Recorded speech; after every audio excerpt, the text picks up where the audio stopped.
All right, so I've got my handkerchief right here. What do I do now? Let's make some noise! Yeah!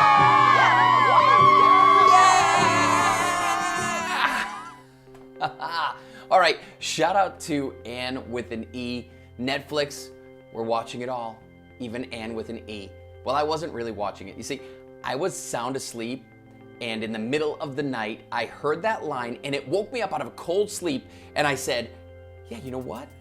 I've got to use that. I got to put that in the vlog. I mean, she's screaming about what I'm preaching about, which is making some noise. I couldn't be more in agreement with Anne with an E. But we don't always agree. Not Anne and I, but as a society, we don't always agree with each other. In fact, these days, it seems like it's more popular to disagree. It seems that more people are going out looking for an argument. I was listening to Andy Stanley and he made a really good point. He said there are no neutral conversations anymore. And it's so true.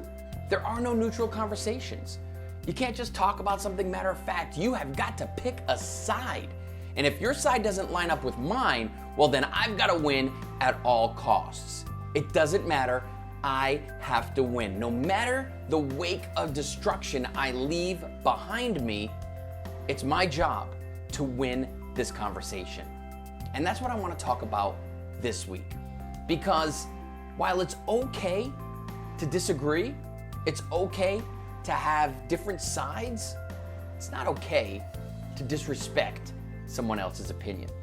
So this week's topic, respect the perspective. That's what I want you to do this week. Respect the perspective. We can't possibly know what someone else has gone through. We can't know their history. We can't know their whole lifeline. So, in order to have a decent conversation, in order to come back to neutral conversation, we need to respect the perspective. Think about it. When you make a point, when you step up and talk about something you're passionate about, don't you want someone to listen to you? Don't you want to know that you've been heard? Well, the only way you're being heard is if they respect your perspective. So now it's time to respect their perspective. This week, anytime you're in a conversation and that conversation seems like it's getting a little volatile, like the heat's rising, the temperature's been turned up a little bit, I want you to step back and respect the perspective. See if that doesn't change your posture. See if that doesn't change their posture. You see, sometimes in order to make some noise, we need to respect someone else's noise.